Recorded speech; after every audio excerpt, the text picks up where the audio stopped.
Good morning, everyone. So we're starting off with breakfast. Here I have some oatmeal in, you guessed it, oat milk, and I like it just like that. No added sweetener, nothing, no cloves or cinnamon. This is what it looks like, the consistency that I like, and I add bananas, blackberries, blueberries, granola, which is amazing. I'll link it below. It's a very specific brand, and we're moving right along to lunch. Now these are garbanzo beans, and I made a quick guacamole here because we're making tacos. And I love garbanzo meat as a substitute, and right now we're just frying it up with onions, green peppers, and I add chili powder, cumin, paprika, and a few other seasonings that I'll include in the description box, but the chili powder is key. That's what's going to give it the flavor and really make it seem like they're Mexican tacos. And this is our spread. Okay, this is a brief intermission to acknowledge the fact that we're all quarantining at home.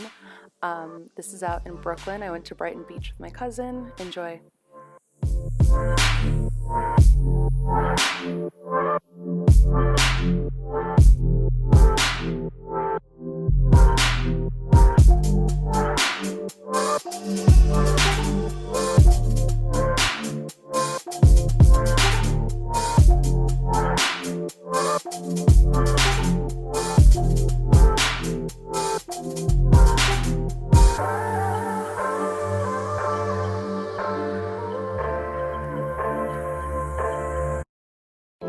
And here I am getting dinner started. So I'm browning some white onion and some vegan butter to make mushroom pasta. So I adore this pasta. It's one of my favorites to make, and if I would make it every single day.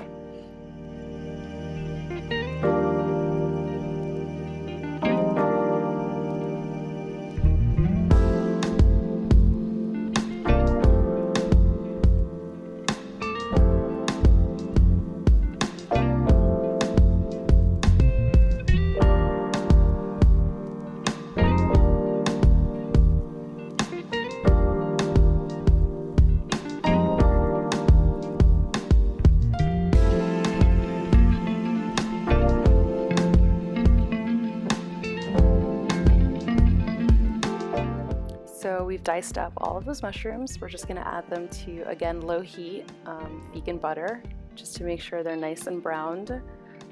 And you can kind of just like eyeball it. I don't have exact measurements for this recipe because I've done it so many times over the past couple of years, but I just get them to a consistency that I appreciate, just tender, just so, and it should look something like this. And that's dinner, guys. The block of Parmesan cheese is my cousin's. She's not vegan, so she used it over top, and I thought it was a beautiful shot, so I included it.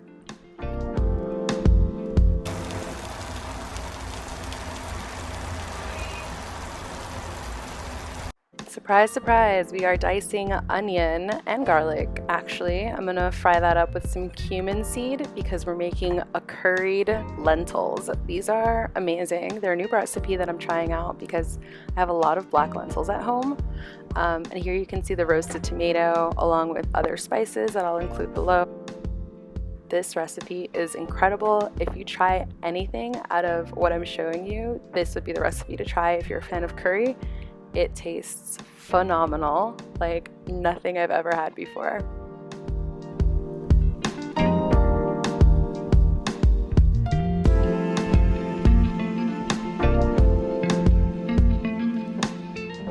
So lentils take a bit of time to cook. Once they're fully tender, you can add full fat coconut milk. That's what it looked like after it had boiled and all of those ingredients had been incorporated together. Yes, I turned on the light so you can see it in natural lighting, and with artificial light, I mean, get into it. It looks delicious. Now this was my presentation. I should have chopped up the cilantro and made it look a little bit fancier, but at this point I was starving and we had this over rice. Now, for the next dish that I'm creating, this is a lunch or dinner dish, and what I have here is a block of tofu. I wrapped it up in a paper towel and I put a plate over it to kind of get the excess moisture out of it. And now I'm just dicing it up because we're gonna make sesame style chicken, but instead of chicken, it's tofu.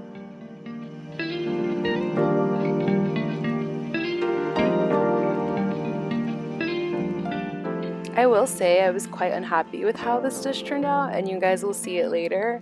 I will leave the correct recipe below because I kind of messed up, and I'm going to show you where I did. Here is where I messed up. I added way too much soy sauce, and you can audibly hear me freaking out about it. In 3, 2, 1.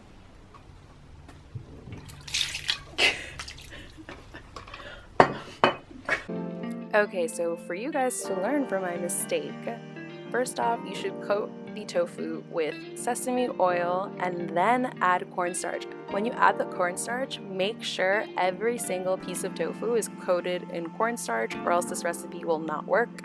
You should also not add a soy sauce like I did, because I technically was supposed to add it at the end once everything had been fried up first, and this is what happened. Not cute. Not sesame chicken. Now, this is the marinade that I had, whipped up for this recipe. This is what's going to make it taste and look like, actual sesame chicken, except with tofu. And I'll include this in the description box. I highly recommend this recipe. One thing I will say about this recipe, it's a high quantity of liquid, so make sure you add at least a pound of tofu to correspond with it. And now we have my little struggle meal. Trying to power through. It happens to the best of us.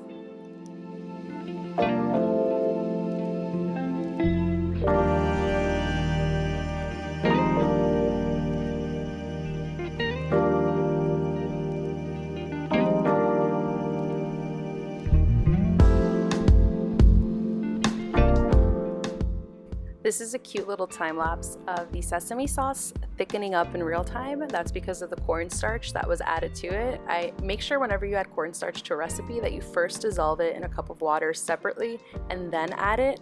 It's going to make things a lot easier. Now, this was my second mistake. I added plain water to the mixture. Don't do that. Don't be Natalie. Don't do what I did here, because that just made my sauce a little bit too watery. And it turned out to be sesame tofu soup. I love incorporating greens in all of my meals, so I'm just putting, a regular bowl of rice, adding some spinach, some kale, and then putting that really, really hot, right off the stove tofu over top of it to make sure that the greens wilt a little bit. I will say this was delicious. The taste was on point. We got there, guys. Here is a very simple salad of red onion, kale, spinach, carrot. I roasted red pepper and tomato with garlic, and this is the oil that I used to roast that, and I just added balsamic vinaigrette to that, put it over top. Easy peasy and delicious. Next up, I'm roasting tomatoes. I love roasting tomatoes. I got the Spanish oil from Spain last year in December, my last international trip before coronavirus, and there I added some sea salt and I put that in the oven.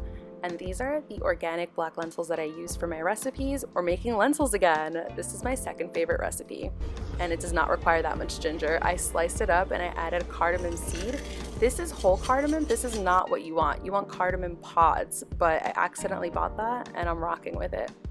And of course, we're gonna dice up some garlic and onion.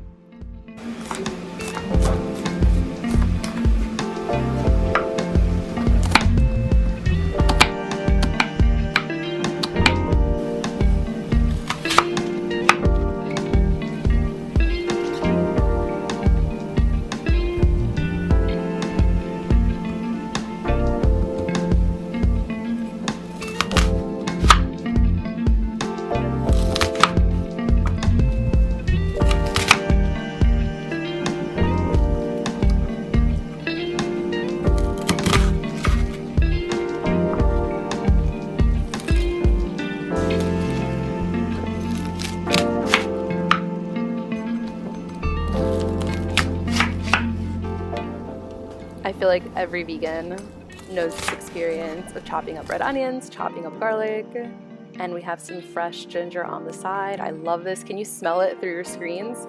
So right here, oh my god, just look at that. I had to stop talking mid-convo, like my mouth just watered. Now we're adding to that same pot some that we, boiled our lentils initially. You only boil the lentils for like 10 minutes to get that flavor of ginger and cardamom, and then you strain it, get that ginger out, get the cardamom out, and now we're gonna fry up the diced ginger, diced garlic, and onions.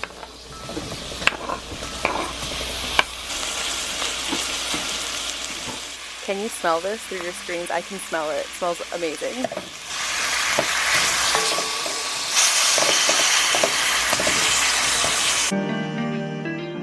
I live for that sound of food sizzling. So right here, I just added coriander, cumin, garam masala, and cayenne pepper. And those are our main ingredients. That's what's gonna make this dish taste out of this world. The cayenne pepper is the only spice that I would modify if I were you. Everything else, the portions are perfect. I'll leave it in the description box below. And now we wanna make sure that it fries up in a delicious kind of like sofrito. Then you can add your lentils again. And we're gonna add vegetable broth. I make my own vegetable broth at home, and I can add or create a separate video where I can show you guys that. And it's very important to use one pot to kind of fry up your spices, your garlic, your onion, just because you can scrape off the brown bits and make sure that that flavor gets there. Now you're gonna cover it for about 40 minutes and it's good to go. Thank you guys for watching. This little additional clip is some New York stuff. So I'm going up to the rooftop and I'm gonna enjoy the sunset. Thank you guys so much for watching, and I'll see you in the next video. Bye.